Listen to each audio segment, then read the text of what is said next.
Sir क्या कहेंगे, आज दारुस्सलाम में पत्रकार परिषद का आयोजन किया गया है, ऐसी क्या खास बात है, क्या संदेश? संदेश यही बताना था कि 2014 से लेकर 2024 तक हम लोग मजलिस इत्तेहादुल मुस्लिमीन से जुड़े थे, अभी भी जुड़े हैं और इंशाल्लाह आगे भी जुड़े रहेंगे।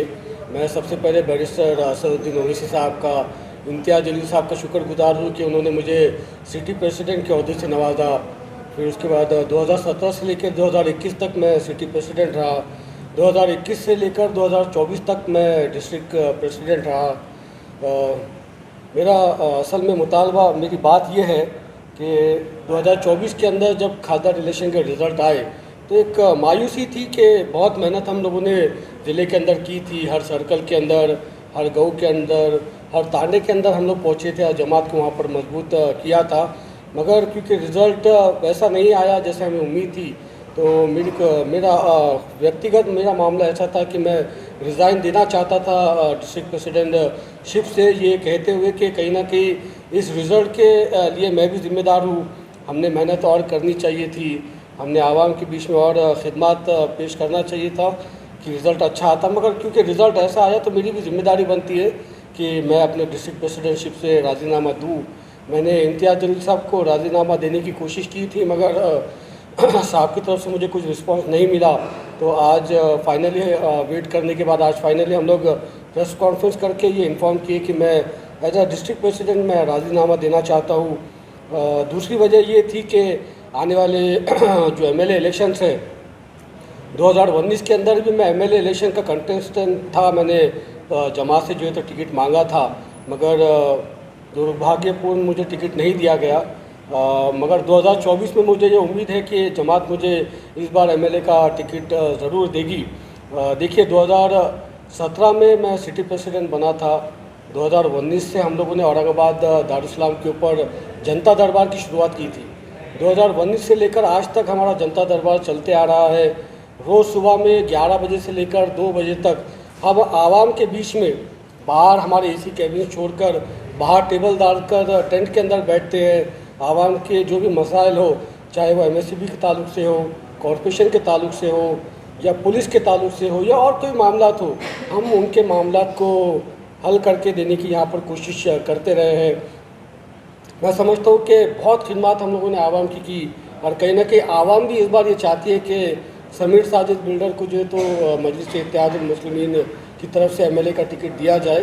तो इस बार हम कोशिश ये कर रहे हैं कि डिस्ट्रिक्ट प्रेसिडेंटशिप हमने छोड़ दी, अब काम आवाम के लिए करेंगे, जमात के लिए करेंगे, और जो मेरा आमदार का क्षेत्र है उसके अंदर ज़्यादा से ज़्यादा वक्त देंगे। चाहे वोटर आईडी का काम हो, चाहे जो वोटर आईडी गवर्नमेंट की तरफ से बंद कर दिए गए हैं उनको दोबारा उनको शुरू करने का काम हो, या आवाम के जो भी और मामलात हो, हर मामलात के अंदर इंशाल्लाह समीर साजिद बिल्डर मौजूद रहेगा। सर आजकल फेसबुक पे, व्हाट्सएप पे ऐसी जानकारी भी हमें प्राप्त हो रही है, पता नहीं कहाँ तक सही है, सेंटर से इम्तियाज़ जलील साहब नेक्स्ट चुनाव लड़ने वाले हैं और डॉक्टर गफ्फार खालिद साहब पुलिस से लड़ने वाले हैं। ऐसे में सवाल उठता है, फिर आप अपने आप को कहाँ पाते हैं, आपको कैसे हिसाब मिलेगा? देखिए साहब, ये जमात की मेरी खासियत है कि मुझे बैरिस्टर अलहज बैरिस्टर असदुद्दीन ओवैसी साहब ने ये ज़बान दी है कि मैं उनसे टिकट मांग सकूं, उनके सामने खड़ा रहकर कह सकूं कि बैरिस्टर साहब इस बार मुझे भी मौका दीजिए। आपकी बात कहीं ना कहीं दुरुस्त है कि पूर्व से डॉक्टर गफ्फार खालिद साहब टिकट मांग रहे हैं, मिला नहीं है, मांग रहे हैं। मध्य हल्के से इम्तियाज़ जलील साहब टिकट मांग सकते हैं, देना नहीं देना मेरे सदर का काम है, और मेरे सदर के सामने मेरी बात रखने का हक़ मुझे मेरे सदर ने ही सिखाया, तो मैं मेरी बात मेरे सदर के सामने इंशाल्लाह ज़रूर रखूँगा, और जो भी फैसला मेरे सदर करेंगे इंशाल्लाह उसको हम लब्बैक कहेंगे। सर आपका कौन सा कॉन्स्टिट्यूंसी रहेगा? भाई मैं दोनों कॉन्स्टिट्यूंसी से अभी टिकट मांग रहा हूँ, चाहे पूर्व हो या मध्य हो, जहाँ से भी सदर साहब हुक्म देंगे इंशाल्लाह बिल्कुल वहाँ से लड़ेंगे। मगर अभी मेहनत तो दोनों हल्के के अंदर करेंगे, आवाम के बीच में मौजूद रहेंगे, और जो भी मसाइल उनके हैं उनकी इंशाल्लाह उनको निपटने की कोशिश करेंगे। सर ऐसी भी बातें, खबरें गर्दिश कर रही है कि अगर कुछ ख्वाहिशमंदों को, इसमें शायद आप भी शामिल हो, कहाँ तक सही है हमें भी पता नहीं है क्योंकि बात आपको रूबरू होने जा रही है, अगर टिकट नहीं मिलता है तो कुछ बगावत के भी आसार नजर आ रहे हैं, भाई तो ऐसा सुनिए ना, कहाँ तक सही? सुनिए ना, हम लोग जमात के सिपाही हैं, हमने इस जमात को जब ज़ीरो थी तब से लेकर आज तक सजाया है, संवारा है, उभारा है और यहाँ तक लेकर आए हैं। ये हमारे कंधे हैं जिनके ऊपर जो है तो ये जमात चली है। मेरा अकेले का कंधा नहीं है, मेरे जैसे हज़ारों लाखों सिपाहियों के कंधों के ऊपर ये जमात यहाँ तक पहुँची है और ये कंधे इंशाल्लाह जमात को संभालते रहेंगे, चाहे जमात टिकट दे या ना दे। सर, आप जिला सदर रह चुके हैं। आज मैं उस शख्सियत का नाम नहीं लूँगा, मायमाम की एक बड़ी शख्सियत, उनके बारे में अफवाहें गर्दिश कर रही हैं कि हो सकता है कि वो राष्ट्रवादी में चले जाए। ऐसा लगता है सर कि आपको पार्टी में सब ठीक ठाक चल रहा है कि कुछ उतर पुतर का माहौल है? देखिए, जब तक बैरिस्टर असदुद्दीन ओवैसी साहब और अकबर साहब है, ये पार्टी किसी की मोहताज नहीं है। चेहरे बदलते रहेंगे मगर इंशाल्लाह जमात आवाम के बीच में थी, है और हमेशा रहेगी। जो जनाब जाना चाह रहे बिल्कुल जा सकते हैं। ये जमात जो है तो चेहरों की मोहताज नहीं है, आवाम की मोहताज है। हम आवाम के बीच में रहते हैं, आवाम के लिए खिदमतें करते हैं, इसीलिए आवाम हमसे मोहब्बत करती है और चाहती है कि हमें टिकट दिया जाए। अगर वो जनाब जो जाना चाह रहे हैं, अगर उनकी आवाम के अंदर मोहब्बत होती है, सदर होती है और उनको इस जमात से मोहब्बत होती तो कभी जाने की बात नहीं करते। मैं ये कहना चाहता हूँ कि आने वाले वक्त के अंदर चाहे मेरा कोई वार्ड सदर ही क्यों ना हो, उसको भी ये जमहूरियत में, ये जमात में इख्तियार है कि वो अपना टिकट असदुद्दीन ओवैसी साहब से मांगे और उसने मांगना चाहिए, तब तक मांगना चाहिए जब तक असद साहब का ट्वीट नहीं आता। मगर जिस दिन मेरे सदर का ट्वीट आ जाएगा, हम सब एक कतार में खड़े के लब्बैक कहेंगे और जमात को औरंगाबाद शहर के अंदर इंशाल्लाह तीनों सीट जिताने के लिए मेहनत करेंगे। सर, हमारा सर्वे रहा है लोकसभा चुनाव के दौरान, जहाँ तक हार का विश्लेषण है वो तो आप बेहतर समझ सकते हैं, लेकिन बतौर पत्रकार के हमारा भी एक सर्वे निकल के आता है। उसमें ये बात निकल के आई थी कि भाई एमआईएम के जो बड़े नेता है, कार्यकर्ता है, एक तरह की अकड़ थी, घमंड था, ये अपने आप पे ओवर कॉन्फिडेंस था, ऐसा कहा जा रहा था। मतलब तो कहाँ तक सही मानते हैं इसको आप, कि सही था या कुछ अफवाह का बाजार थी? हमारे हारने की वजह हराम का पैसा है। जो अपोजिशन ने हराम का पैसा पूरे ज़िले के अंदर बांटे, एक एक तांडे के अंदर, एक एक सर्कल के अंदर, और औरंगाबाद शहर के भी बड़े बड़े जो है तो धमना सीटों तक वो पैसा पहुंचाया गया, वो वजह रही हमारे हारने की। हम इसलिए नहीं हारे कि हमारे अंदर अकड़ थी, हमारे अंदर अकड़ होती तो हम जो है तो जनता दरबार लगा कि आवाम के बीच में नहीं बैठते। हम भी जो है तो आराम से जो है तो उठ के आते 5 साल के बाद और कहते कि मैं अब खासदार बन जाऊंगा। नहीं, पिछले 10 साल से लगातार मजलिस-ए-इत्तेहादुल मुस्लिमीन आवाम के बीच में मौजूद है। चाहे इम्तियाज़ जलील साहब हो, चाहे समीर साजिद बिल्डर हो, हम लोग रोज़ हमारे दफ्तर को खोलते हैं, टेबल को साफ़ करके वहाँ पर बैठते हैं और कोशिश करते हैं कि जो भी हमारे पास अपने मामलात को लेकर आए तो उनकी हम लोग खिदमत करें और उनके मामलात को सॉल्व करें। आप दारुस्सलाम औरंगाबाद को पिछले 2017 से देख रहे होंगे। बताइए, एक दिन मेरे दफ्तर को लॉक लगा हो? 2017 से लेकर आज तक जमात की खिदमत करते रहे हैं, आवाम की खिदमत करते रहे हैं। ये अकड़ नहीं है साहब, ये हमारे झुकने की निशानी है। चाहे मैं रहूँ या मेरा सदर रहे, हम आवाम के लिए झुकते रहे हैं और जहाँ भी ज़रूरत पड़ी आवाम के लिए 10 बार झुकने के लिए तैयार है।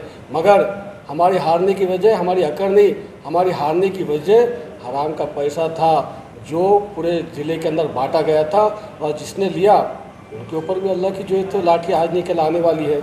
हम 3.5 लाख को जो लिए वो बैरिस्टर असदुद्दीन ओवैसी साहब के नाम के ऊपर लिए, इम्तियाज़ जलील साहब के नाम के ऊपर लिए। हमारी अकेली जो है तो पार्टी थी, हमारे साथ कोई और तायद में नहीं था। ये शुक्र है अल्लाह का कि हम अकेले थे, तनहा थे, तब भी 3.5 लाख वोट लिए जनाब। मामूली बात नहीं है, कभी 3.5 लाख को ऐसा गिन के देखो कितना होता।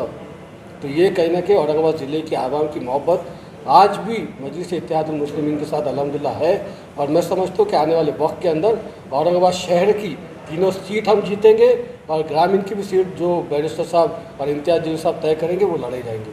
सर, औरंगाबाद की राजनीति में छत्रपति संभाजी नगर औरंगाबाद नाम को लेकर भी एमआईएम को और काफ़ी दावेदारों को निशाने पर लिया जाता है, कैसे देखते हैं सर?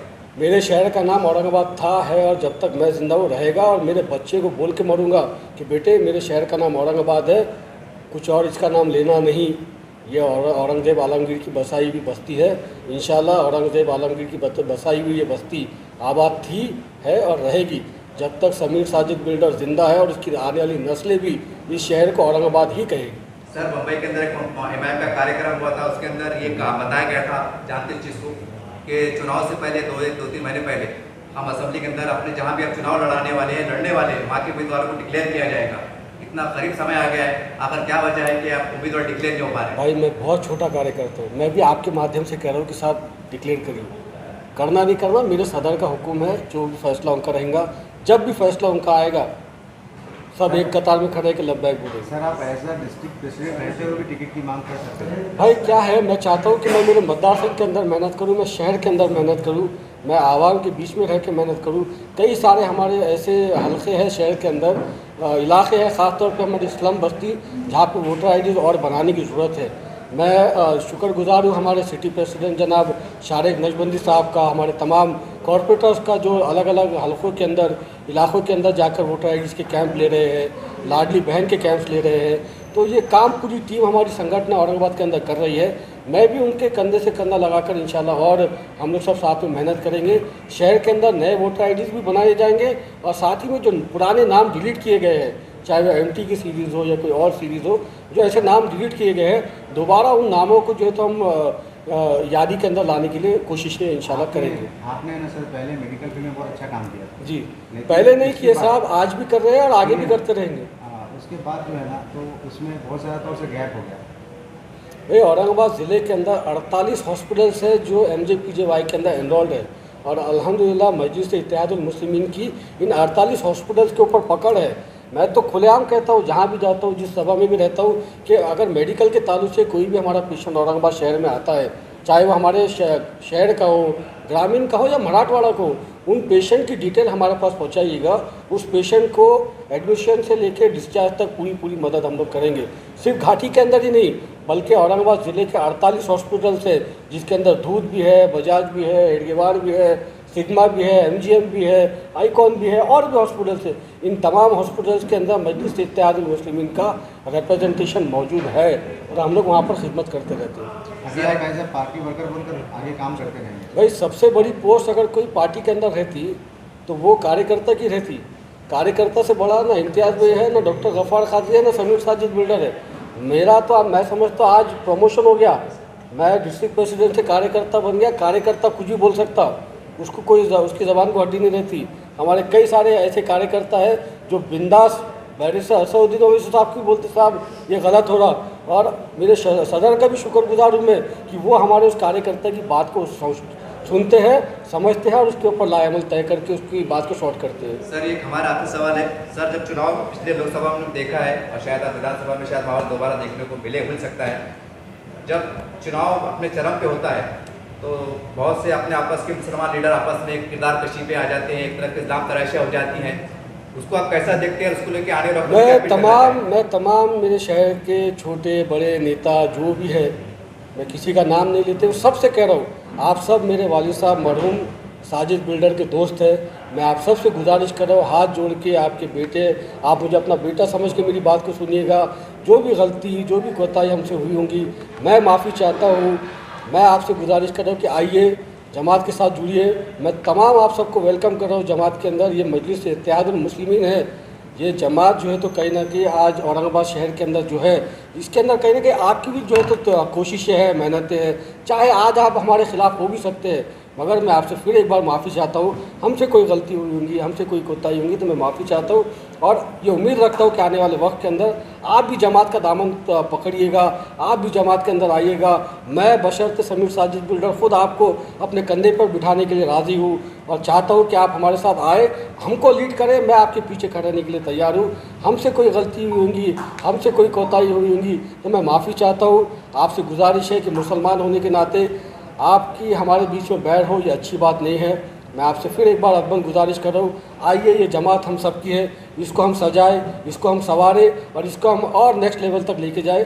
ये गुजारिश मेरी तमाम उन लोगों से है जो कहीं ना कहीं आज हमसे रूठे हुए हैं, हमसे नाराज़ है। हमारी भी गलती हो सकती है, मैं आपसे माफ़ी चाह रहा हूँ और आपसे गुजारिश कर रहा हूँ कि आइए जमात में शामिल रहिए, या हमको बोलिए, मैं आपके पास आता हूँ। आप जब बोलेंगे समीर साजिद बिल्डर आपका भतीजा आपके लिए मौजूद है, था, है और इंशाल्लाह हमेशा रहेगा।